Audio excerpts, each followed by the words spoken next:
الله من الشيطان الرجيم. بسم الله الرحمن الرحيم.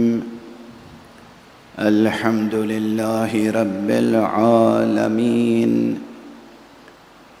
والصلاة والسلام على أشرف الخلائق أجمعين، سيدنا وسيد الأولين والآخرين، حبيبنا وحبيب إله العالمين، إمام المرسلين وخاتم النبيين، شفيع المذنبين ورحمة للعالمين، أبي القاسم المصطفى محمد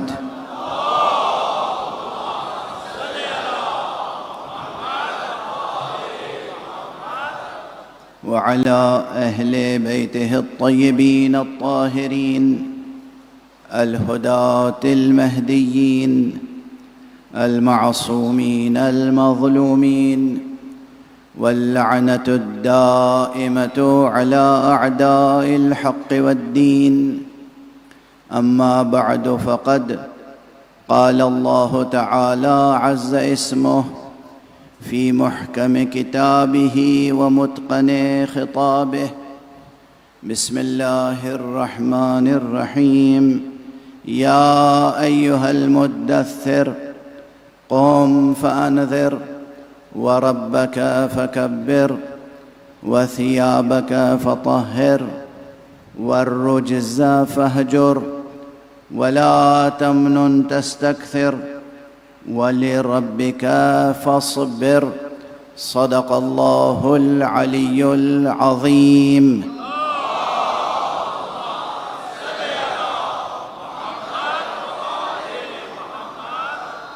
ایک اور بلند تر صلوات پڑھ دیں محمد.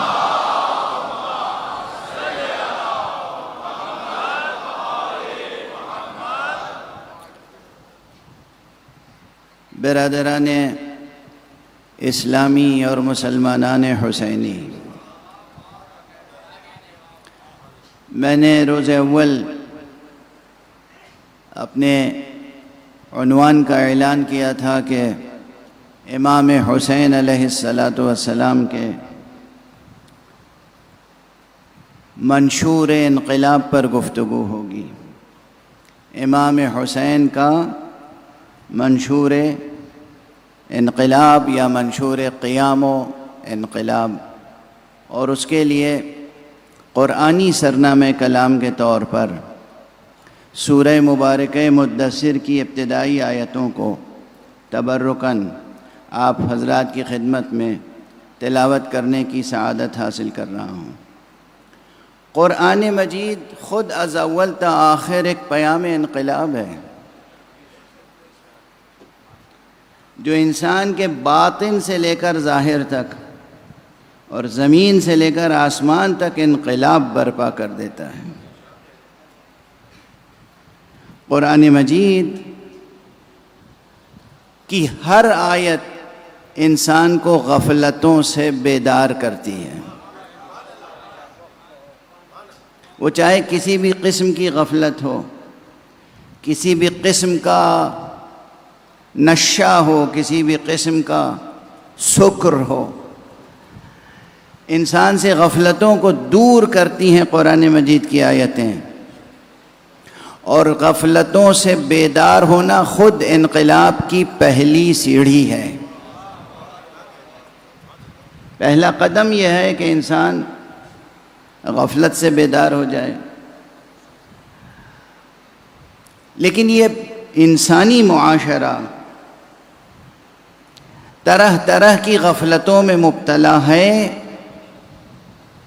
اور سب سے بڑی مصیبت یہ ہے کہ دنیا کے مختلف سماجی، اقتصادی اور سیاسی رجحانات ان غفلتوں میں اور انسانوں کو مبتلا کرتے ہیں،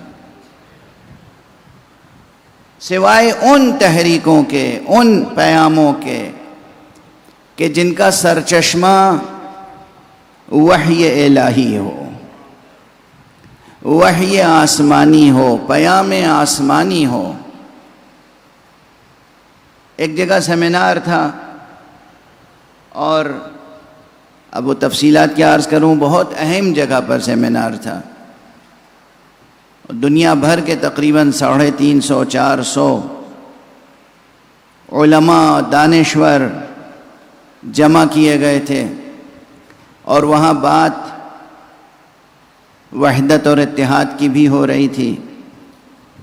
تو میں نے گزارش کی کہ ہر پیغام الہی تمام انسانوں کے لیے کو مخاطب کرتا ہے، تمام انسانوں سے خطاب کرتا ہے، ہر فرد بشر کو ایڈریس کرتا ہے اور وحدت کی طرف بلاتا ہے۔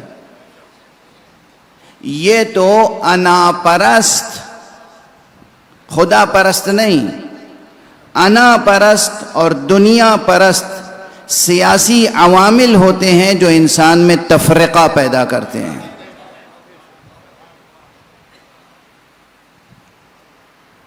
اس لیے ہمیشہ یہ یاد رکھیے گا، اب وقت تو آج بالکل تمام ہو چکا ہے، جس وقت مجلس کو تمام ہونا چاہیے اس وقت میں ممبر پہ آیا ہوں آپ کے سامنے، اس لیے زیادہ دیر تک گفتگو ممکن نہ ہو سکے گی۔ لیکن یہ یاد رکھیں، انسان کے لیے بحیثیت انسان اور انسان کے لیے بحیثیت مسلمان، انسان کے لیے بحیثیت مومن، انسان کے لیے بحیثیت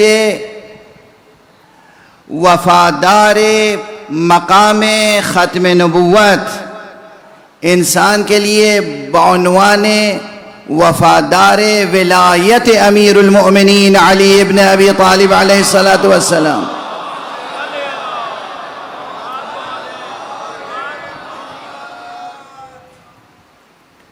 صرف اور صرف ایک راہ ہے، اور وہ راہ یہ ہے کہ وہ اپنے تمام وجود کے ساتھ گوش براواز قرآن اور وحی رہے۔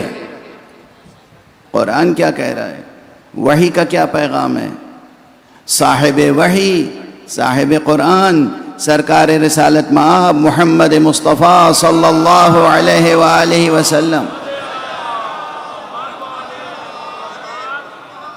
ان کا کیا پیغام ہے، کس طرف بلا رہے ہیں؟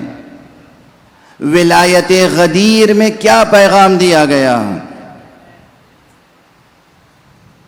ایک جملہ عرض کروں عزیزان گرامی، میں نے تقریباً 40 سال فقہی مباحث میں گزارے ہیں زندگی کے، فقہ اسلام، اور تقریباً تمام فقہوں کا مطالعہ کیا ہے میں نے۔ فقہ جعفری، فقہ حنفی، فقہ مالکی، فقہ شافعی، فقہ حنبلی، فقہ اہل حدیث، فقہ عباضی، فقہ زیدیہ، ان تمام فقہوں کا طالب علم رہا ہوں میں، بالکل ایک طالب علم کی طرح اور ایک ریسرچر اور محقق کی طرح۔ اور اس لیے ایک جملہ عرض کر رہا ہوں، علماء موجود ہیں ماشاءاللہ، پروردگار ان کو سلامت رکھے، دانشور حضرات تشریف فرما ہیں، مفکرین تشریف فرمائیں۔ ایک جملہ عرض کیا کرتا ہوں، پھر دہرا رہا ہوں، پھر دوسرا جملہ عرض کروں گا کہ اصطلاحوں کو بھی، اگر اصطلاحوں کو، ترکیبوں کو، لفظوں کو، عبارتوں کو بت نہ بنائیں،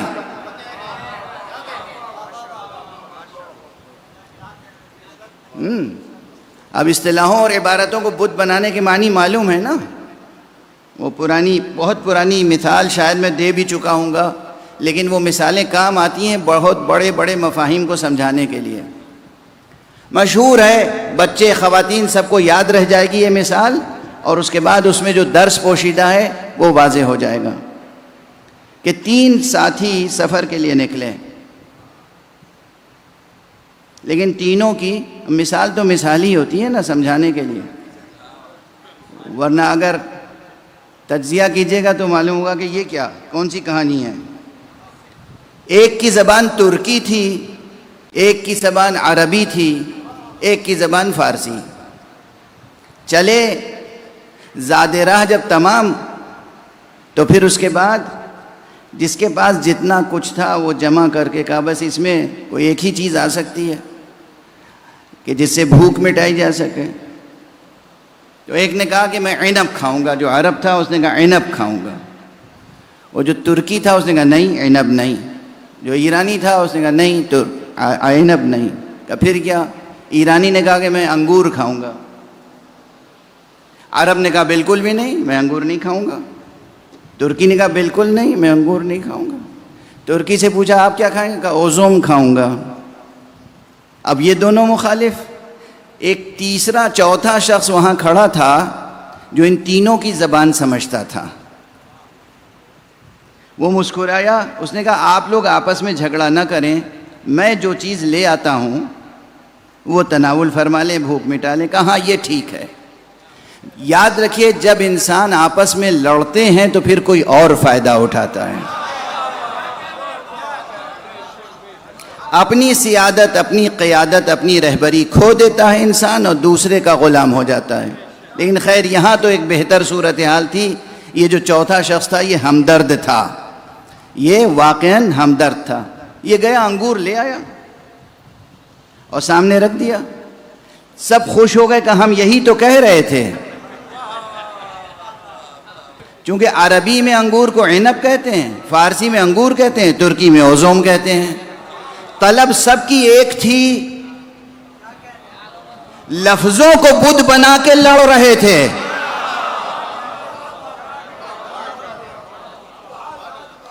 پرانی داستان ہے، ٹھیک ہے نا، یہ یاد رکھیے گا ہمیشہ. اس لیے جو فقیر عرض کر رہا ہے یاد رکھیے، عموماً علماء سے دست ادب جوڑ کے معذرت کے ساتھ، عموماً مکتبی بحثوں میں، مسلکی بحثوں میں ارے اصطلاحوں کو بنا لیتے ہیں بت اور اس پر لڑتے رہتے ہیں، مناظرے ہوتے رہتے ہیں. ورنہ اگر اصطلاحوں سے دستبردار ہو کر لب لباب و محتوا اور اصل معنی و معنویت تک جائیں تو سب ایک مطلب پر متحد نظر آئیں گے.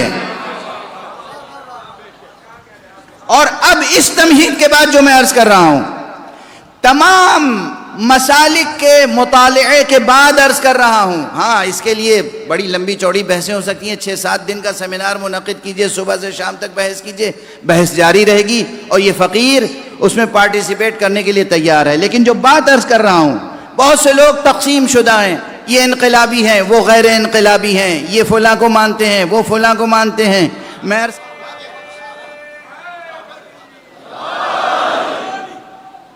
یہ رمز ولایت غدیر ہے، یہ رمز ولایت غدیر ہے. جو لوگ ولایت خدا، ولایت رسول، ولایت امیر المومنین علی ابن ابی طالب علیہ السلام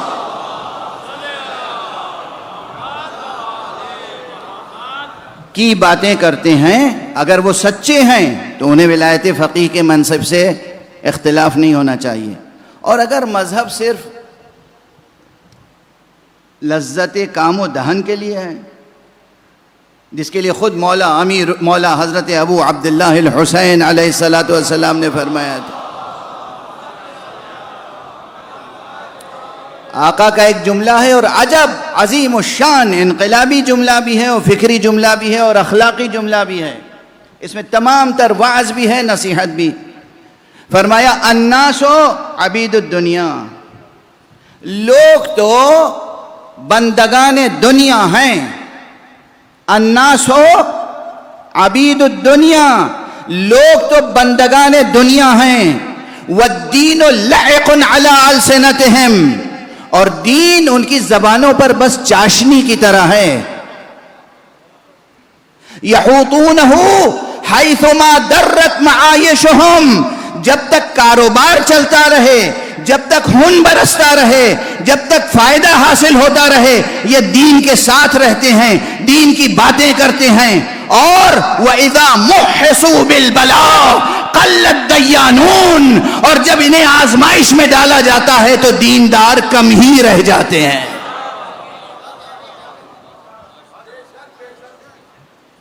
تو صورتحال اگر یہ ہے کہ اللہ کا تذکرہ بس اس وقت تک ہے جب تک اللہ کا تذکرہ کرنے سے ہمارے کام و دہن شیریں رہیں. رسول کا تذکرہ بس اس وقت تک ہے جب تک رسول کے تذکرے کے طفیل میں ہماری دنیا سلامت رہے. علی ابن ابی طالب کی ولایت کا تذکرہ بس اس وقت تک ہے کہ جب تک ہمیں دنیا میں عیش و عشرت و آسائش میسر رہے. اگر اس طرح ہے تو پھر وہ حضرات ولی فقی کو قبول نہیں کر سکتے. اس لیے کہ ولی فقی تو یہ بات کہتا ہے کہ خدا سے فائدہ اٹھانا ٹھیک ہے، مگر خدا کی آواز پر لبیک کہہ کر نذر کر دینا اپنے جان کو، اپنے وجود کو، اپنے تمام اثاثے کو، یہ تقاضائے توحید ہے. یہ تقاضائے توحید ہے. روزانہ جو میں عرض کر رہا ہوں انقلاب، کون سا انقلاب چاہتے تھے تمام انبیاء کون سا انقلاب لاتے تھے؟ اچھا کوئی یہ بھی کہہ سکتا ہے دریدہ دہن جو لوگ بک جاتے ہیں نا، خدا کی قسم حیرت ہوتی ہے کیسی غیر منطقی، غیر حقیقی، غیر واقعی باتیں کرتے ہیں، کس قدر گمراہ ہو جاتے ہیں اور گمراہ کن باتیں کرتے ہیں. مثلا کسی نے کہا امام حسین کھڑے ہوئے تو کسی انقلاب کے لیے، وہ کوئی انقلاب نہیں لانا چاہتے تھے. بالکل غلط ہے، کوئی انقلاب نہیں، کوئی قیام نہیں. انہوں نے کوئی انقلاب برپا کرنے کی کوشش نہیں کی. ارے کوئی انقلاب برپا کرنے کی کوشش نہیں کی تو پھر امن و عافیت سے مدینے میں رہتے، مدینہ چھوڑا کیوں؟ ذرا دیکھیے تو جرأتیں دیکھیے، مدینہ چھوڑا کیوں حضرت نے؟ اگر کوئی تغیر نہیں چاہتے تھے، کوئی تبدیلی نہیں چاہتے تھے، کوئی ایک ذرا سا بھی انقلابی اقدام نہیں چاہتے تھے تو آپ نے مدینہ منورہ کیوں چھوڑا؟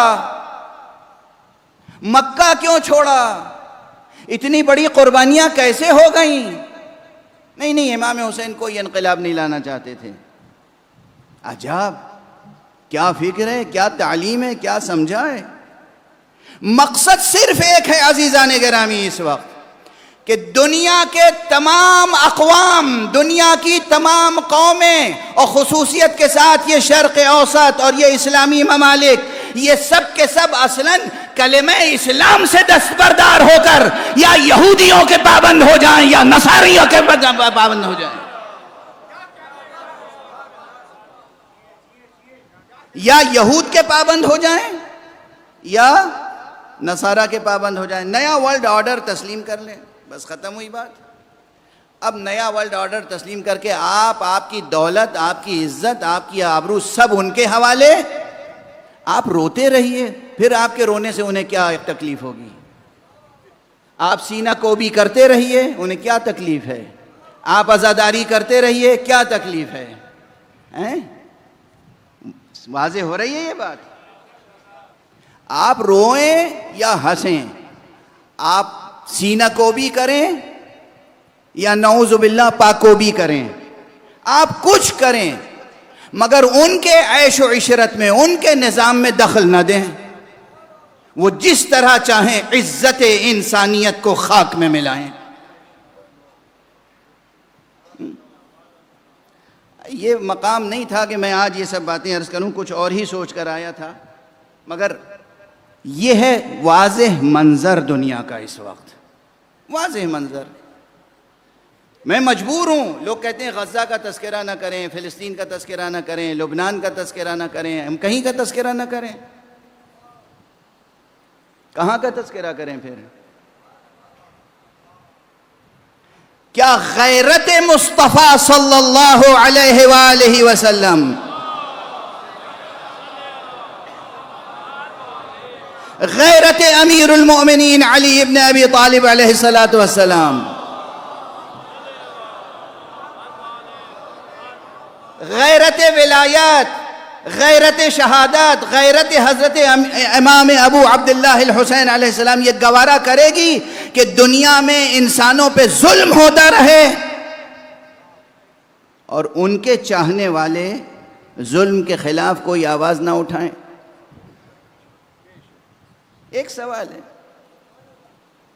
ہے، آپ میں سے اتنا بڑا مجمع بیٹھا ہے، مجمع مردوں کا ہے، خواتین کا مجمع بھی بیٹھا ہے، خدا کی قسم کوئی بالغ نظر، حمیت رکھنے والی، حیا رکھنے والی اقدار کی پابند خاتون بھی کہیں کھڑی ہو شاہراہ عام پر اور اس کی نگاہ کے سامنے بلا سبب ظلم ہو رہا ہو تو وہ خاموش نہیں رہ سکتی. ایک خاتون خاموش نہیں رہ سکتی, ایک مرد خاموش نہیں رہ سکتا. کیوں نہیں رہ سکتا؟ اس لیے کہ یہ فطرت اللہ نے بنائی ہے, فطرت میں عدالت طلبی رکھی ہے.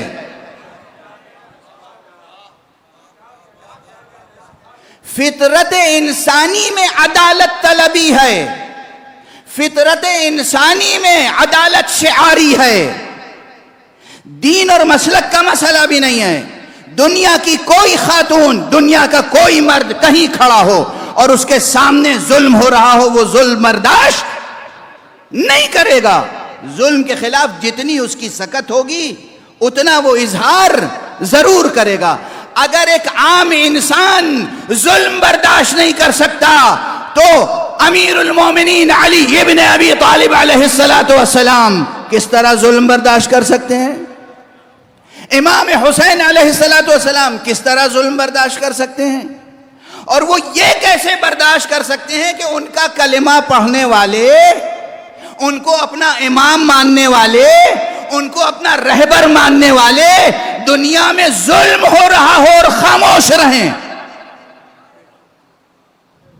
یہ سب کوششیں کس لیے ہیں؟ چاہے وہ دیکھو بھائی, ایک ہاتھ جوڑ کے ایک بات کہہ دوں, عزاداری کے تعلق سے بھی ہے اور عام زندگی کے تعلق سے بھی ہے. یہ جو عزاداروں میں بھی مختلف قسم کے مسائل ہیں وہ سامنے آئے تو میں نے کہا دیکھو میرا ایک موقف ہے. انہوں نے کہا یہ موقف آپ ممبر سے کہہ دیجئے گا یا پیام دے دیجئے گا. آج میں پیام دے رہا ہوں, کسی قسم کا تعصب نہیں ہونا چاہیے اور کسی قسم کا نہ کسی میں احساس برتری ہو نہ احساس کمتری. ہر شخص اگر واقعاً رشتہ رکھتا ہے امام حسین سے تو وہ ہر اس شخص کا احترام کرے جس کا رشتہ ہے امام حسین سے.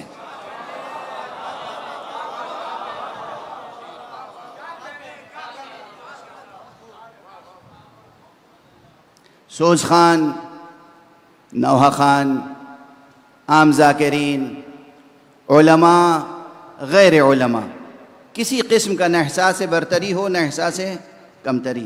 جس طرح نماز جماعت میں جب کھڑے ہو جاتے ہیں تو پھر کیا ہوتا ہے؟ ایک ہی صف میں کھڑے ہو گئے محمود و ایاز. اسی طرح جب فرش عزا بچھ گیا اور آپ فرش عزا پہ آئے تو پھر اب یہاں نہ کوئی عالم ہے اور نہ کوئی جاہل, سب عزادار امام حسین.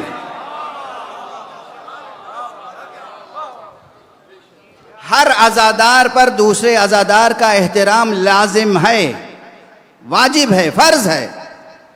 اور ذاکروں میں ایک عجیب, انہوں نے کہا تھا کہ بھئی وہ عمامے اور ٹوپی کا اختلاف ہے.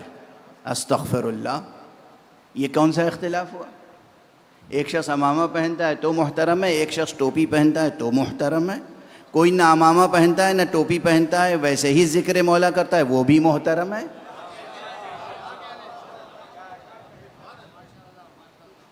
کوئی کسی قسم کی ٹوپی پہنتا ہے, کوئی کسی قسم کی ٹوپی پہنتا ہے, بھائی سب محترم ہیں. عمامے کا صرف ایک احترام یہ ہے کہ عمامہ رسول اللہ صلی اللہ علیہ وآلہ وسلم پہنا کرتے تھے. عمامے کے لیے رسول اللہ نے فرمایا العمائم تیجان العرب.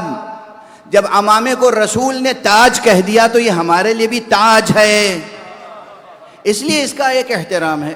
کیوں احترام ہے؟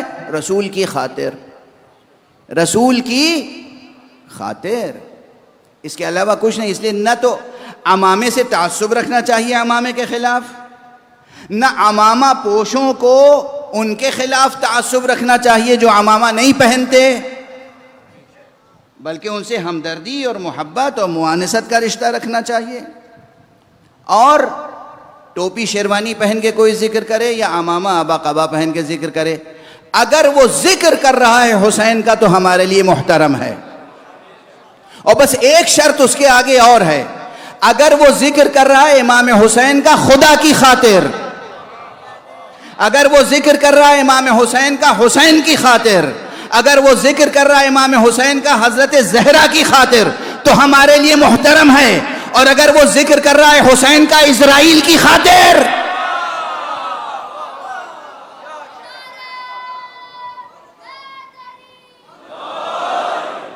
پھر اس کی عزاداروں کے درمیان کوئی گنجائش نہیں ہے، کوئی حیثیت نہیں ہے۔ امام حسین کا ذکر کر کے آپ یہ نفسیات پیدا کرنا چاہتے ہیں کہ پوری ملت سے انقلابی روح سلب ہو جائے، تو یہ تو اب ہونے والا نہیں ہے۔ یہ ہونے والا، اصل یہ فطری نہیں ہے، یہ امر وجودی نہیں ہے۔ خدا کی قسم، نام حسین انقلاب کا سرچشمہ ہے۔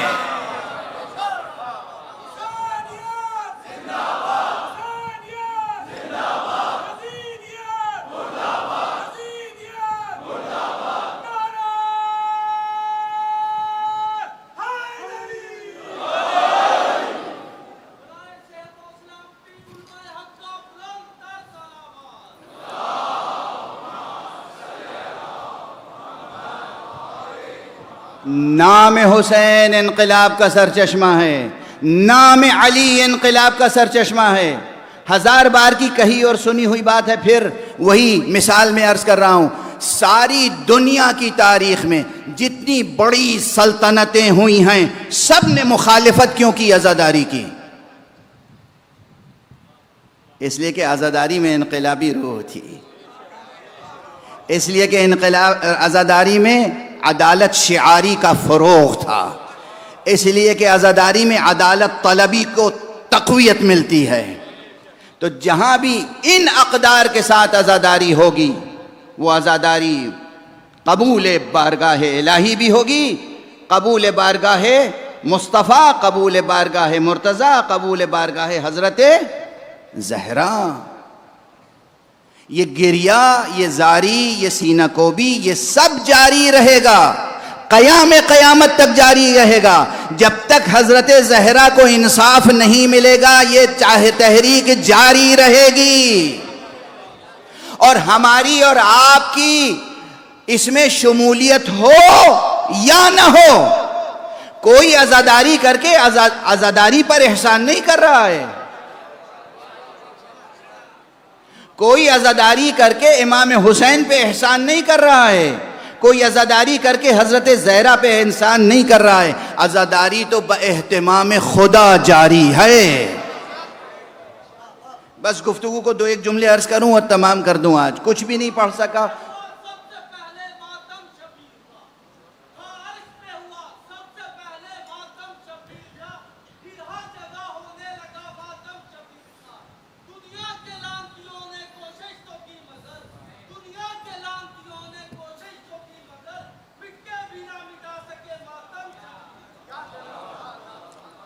بس میں گفتگو تمام کر رہا ہوں، جزاکم اللہ۔ ایک بات میں مکرر عرض کر چکا ہوں پہلے، اور پھر عرض کر رہا ہوں۔ بہت سے لوگوں کی زبان پہ یہ جملہ آ جاتا ہے نادانی میں، جہالت میں، غفلت میں، کہ فلاں صاحب نے عزاداری پہ بڑا احسان کیا ہے، فلاں صاحب نے ذاکری پہ بڑا احسان کیا، فلاں صاحب نے فلاں۔ یہ تعبیریں درست نہیں ہیں، یہ تعبیریں درست نہیں ہیں۔ عزاداری پہ کسی نے احسان نہیں کیا ہے، عزاداری کا سب پہ احسان ہے۔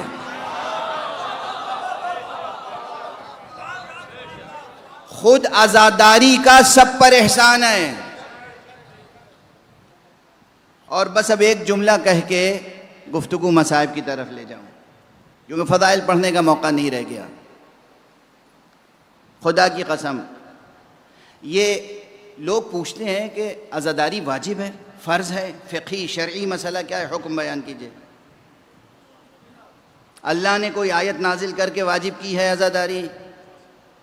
رسول اللہ نے حکم دیا ہے عزاداری کرنے کا؟ اب جس زاویے سے میں جواب دے رہا ہوں نا، اسی زاویے سے محفوظ رکھیے گا۔ میں کہتا ہوں نہیں، اللہ نے آپ کے اوپر عزاداری واجب نہیں قرار دی ہے، رسول نے آپ کے اوپر عزاداری واجب قرار نہیں دی ہے۔ اللہ آپ کے اوپر جو چیزیں واجب قرار دی ہیں وہ بڑی آسانی سے ضائع ہو جاتی ہیں۔ اللہ نے ہم پر آپ پر نماز قرار دی ہے واجب. نماز کا کتنا اہتمام کر پاتے ہیں ہم؟ روزہ کتنا کیسا رکھ پاتے ہیں؟ حج کتنا کر پاتے ہیں؟ کیسا کر؟ جو بھی واجبات ہیں جو ہم پر واجب ہیں وہ ہم سے چھوٹ بھی جاتے ہیں، ضائع بھی ہو جاتے ہیں. اللہ نہیں چاہتا تھا کہ عزاداری کبھی چھوٹے اور ضائع ہو، اس لیے ہم پر واجب نہیں کی. عزاداری کو قائم رکھنا خدا نے خود پر واجب کر لی.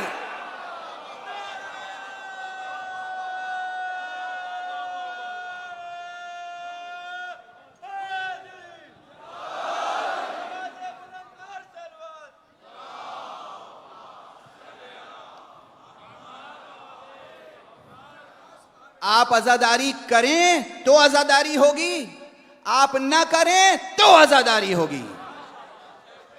آپ شرکت کریں تو عزاداری ہوگی، آپ شرکت نہ کریں تو عزاداری ہوگی.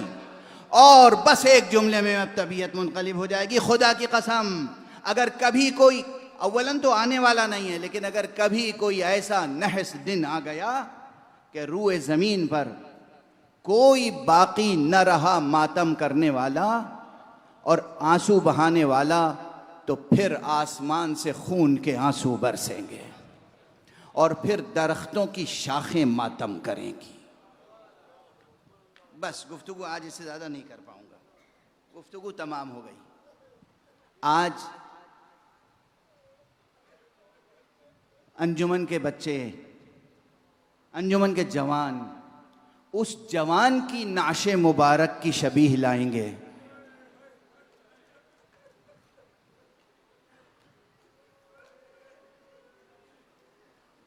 جس جوان کا معصومین کے علاوہ، چہاردہ معصومین کے علاوہ کوئی دوسرا شبیہ و نظیر نہیں ہے.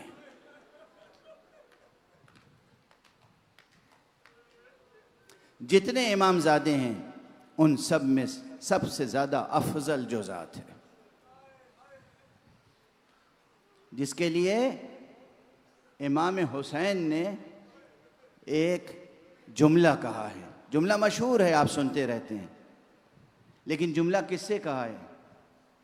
بے انسان اپنے بیٹے کی تعریف میں کچھ کہتا ہے، یا عزیزوں میں کہتا ہے، رشتہ داروں میں کہتا ہے، یا دشمنوں و مخالفوں میں کہتا ہے. امام حسین نے نہ دشمنوں مخالفوں سے خطاب کیا ہے اور نہ اپنے عزیزوں سے خطاب کیا ہے. امام حسین نے تو ہاتھ اٹھا کے خدا سے خطاب کیا ہے. اللہم اشہد علی ہؤلاء القوم، پروردگار تو گواہی دینا، گواہ رہنا اس قوم پر. فقد برز الیہم غلام اشبہ الناس برسول اللہ خلقا وخلقا ومنطقا. پروردگار گواہ رہنا، اب وہ جوان گیا ہے اس قوم کی طرف کہ جو تیرے رسول کی شبیہ ہے.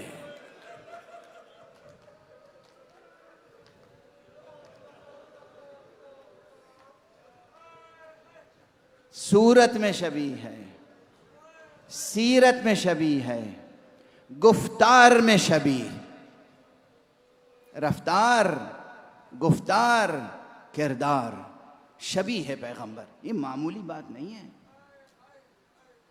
اس کے معنی یہ ہیں کہ گویا آقا امام حسین فرما رہے ہیں کہ بس یہ نبی نہیں ہے، نبوت تو تمام ہو گئی محمد پر، نبوت تمام ہو گئی، یہ نبی نہیں ہے، رسول نہیں ہے، خاتم النبیین نہیں ہے، مگر سیرت میں، سیرت میں، صورت میں، رفتار و گفتار میں، اوصاف و اخلاق میں شبیہ مصطفیٰ ہے. کتنی عظیم ہوگی یہ ذات، کتنی عظیم ہوگی یہ ذات. اور وہ بھی میں نے عرض کر چکا کہ کس سے خطاب کر کے فرما رہے؟ اللہ سبحانہ و تعالی سے. حضرت امام جعفر صادق علیہ السلام نے جو زیارت تعلیم فرمائی ہے، اس زیارت کا فقرہ ایسا ہے کہ جس سے ثابت ہوتا ہے یہ مفہوم جو میں عرض کرتا رہتا ہوں کہ تمام امام زادوں میں امام کے بعد سب سے افضل مرتبہ حضرت علی اکبر کا تھا.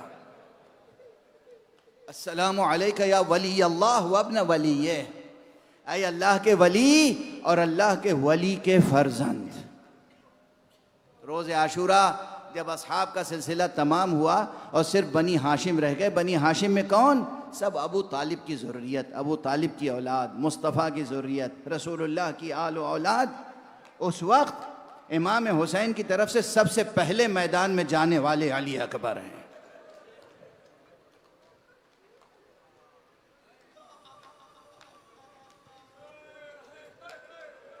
لیکن جب علی اکبر آئے، بابا مجھے اجازت دیجئے. کہاں میں اجازت تو دوں گا بیٹا، مگر پہلے خیمے میں چلے جاؤ. جاؤ خیمے میں جاؤ، پھوپھیوں سے، بہنوں سے، ماؤں سے، اپنی مادر گرامی لیلا سے رخصت تو ہو لو. اچھا یہ یوں ہی نہیں تھا، اس کا ایک سبب تھا، وہ بھی خود مولا حسین کے انہی جملوں کے تسلسل میں ہے. اور خطاب خدا سے کہا، پروردگار تو گواہ ہے، جب ہم اہل بیت کو تیرے نبی کی زیارت منظور ہوتی تھی تو ہم اس بچے کو دیکھ لیا کرتے تھے.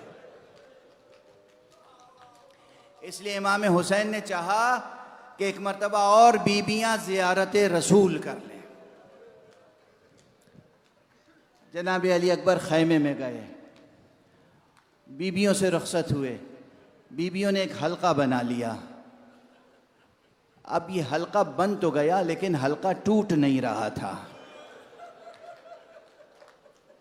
ہر بیوی چاہتی تھی کہ علی اکبر بس درمیان میں کھڑے رہیں اور ہم قیامت تک اس کی زیارت کرتے رہیں. کیا جاذبیت تھی، کیا جذابیت تھی، کیا حسن تھا، کیا جمال تھا، کیا کشش تھی. علی اکبر درمیان میں کھڑے ہیں، بیویاں کھڑی ہیں، زیارت ہو رہی ہے. ایک مرتبہ علی اکبر نے چاہا کہ خیمے سے باہر نکلیں. دشمن راویوں نے لکھا ہے، دشمن راویوں نے جو روایتیں نقل کی ہیں اس میں سے ہم نے دیکھا خیمے کا پردہ اٹھا لیکن پھر گر گیا. خیمے کا پردہ اٹھا پھر گر گیا. خیمے کا پردہ اٹھا پھر گر گیا. یعنی علی اکبر چاہتے ہیں کہ جائیں مگر بیویاں مانع ہو رہی ہیں. کبھی زینب سامنے آ جاتی ہیں، کبھی لیلا، کبھی رباب، کبھی سکینہ.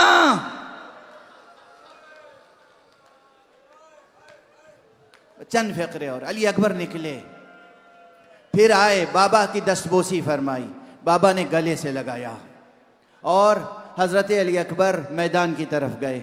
مشہور روایت، میں دیر تک پڑھنا تو چاہتا ہوں، پتہ نہیں کتنی دیر پڑھ سکوں گا، بس جب میں خاموش ہو جاؤں تو شبیہ لے آئیے گا. حضرت علی اکبر کو رخصت کیا اور رخصت کرنے کے بعد جب علی اکبر میدان کی طرف چلے وہ گھوڑے پر تھے. علی اکبر آگے آگے جا رہے تھے، پیچھے پیچھے حسین. یہ انداز آقا نے کسی کے ساتھ اختیار نہیں کیا. ایک مرتبہ بیٹے کو چاپے قدم کا احساس ہوا، پلٹ کے دیکھا، گھوڑا روکا، اتر آئے، پھر دستبوسی، بابا ارے یہ کیا کر رہے ہیں؟ کہا تمہیں اندازہ نہیں بیٹا، تمہیں اندازہ نہیں ہے. یہاں دو جواب نقل کیے جاتے ہیں، دو جواب میں دونوں نقل کر دیتا ہوں. ایک جواب یہ، بیٹا تمہیں اندازہ نہیں ہے کہ جوان بیٹا رخصت ہو رہا ہو تو بوڑھے باپ پر کیا گزرتی ہے. دوسرا جواب یہ ہے، بیٹا جب کوئی اللہ کی راہ میں قربانی پیش کرتا ہے، قربانی آگے آگے ہوتی ہے، خود پیچھے پیچھے ہوتا ہے. اکبر گئے. سن لو ذرا سا، میں بہت کم مصائب پڑھتا ہوں نا، آج جی چاہ رہا ہے پڑھوں. آقا حسین کی سیرت یہ تھی، روز عاشورہ خیام اہل حرم کے پیچھے تھے اور خیام کے آگے درمیان میں ایک علم نصب کیا تھا. اس علم کے پھریرے کے نیچے خود اپنے گھوڑے پر، اپنے سواری پر تشریف فرما تھے. صبح عاشور سے عصر عاشور تک ایک ایک شہید کو وہیں سے رخصت کرتے تھے. ایک ایک شہید کا لاشا وہیں لایا جاتا تھا امام کے پاس. کبھی کبھی کسی کے لاشے پہ خود جاتے تھے. تو امام وہاں کھڑے ہوئے، گھوڑے پر تشریف فرمائیں. پیچھے خیمے ہیں. علی اکبر میدان میں گئے. میدان کربلا میں نشیب و فراز ہے. تمام بیبیاں در خیمہ پر کھڑی ہیں اور پردہ ہٹا ہٹا کے کیا دیکھ رہی ہیں؟ حسین کا چہرہ.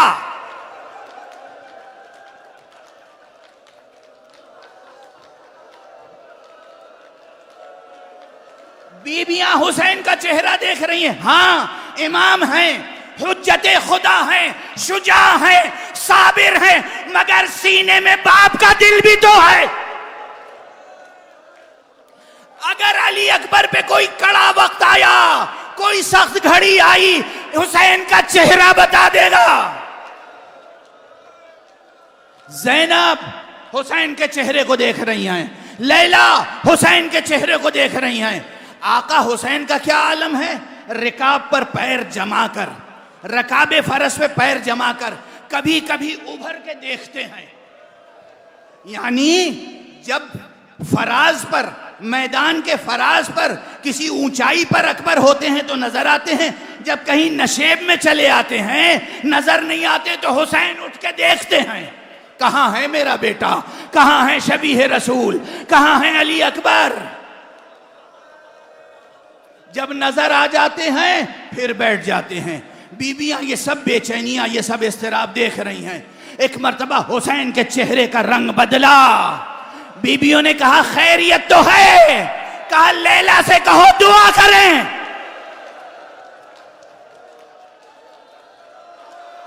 مائی صحن خیمہ میں سر کے بال کھولے، پروردگار اپنے رسول کی تصویر کی حفاظت فرما. لیلا کی دعا قبول ہوئی. اکبر فتح کر کے کربلا واپس حسین کے پاس آئے. اکبر واپس آئے آقا حسین کے پاس. لیکن جب واپس آئے تو جملہ کیا کہا؟ میرے بابا العطش قد قتلنی، پیاس کی شدت مجھے ذبح کیے دے رہی ہے. حسین نے کہا بیٹا میرے قریب تو آؤ، ذرا اپنی زبان میرے منہ میں ڈال دو. اکبر نے اپنی زبان بابا کے منہ میں ڈالی، فوراً کھینچ لی. بابا آپ کی زبان میری زبان سے زیادہ خشکی ہے، آپ کی زبان میں میری زبان سے زیادہ کانٹے پڑے ہوئے.